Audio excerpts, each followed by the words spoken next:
सबसे बड़ा लॉस है। जी, भारत देश आज अगर इतने आगे आया है तो मनमोहन सिंह जी के आर्थिक नीतियों के वजह से।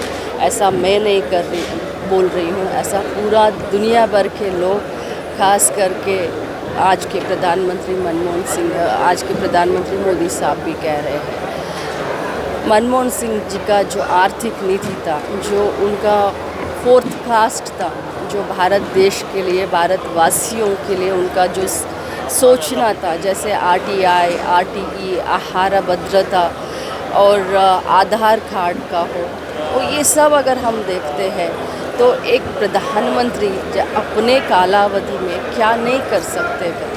अगर इसका ताज़ा उदाहरण है तो वो डॉक्टर मनमोहन सिंह जी हैं। आज उनको खोकर पूरा भारत देश का राजकारण और खास करके कांग्रेस परिवार को बहुत धक्का लगा है। मैं प्रार्थना करती हूँ कि उनके परिवार को ये दुख सहन करने का शक्ति भगवान दे। धन्यवाद।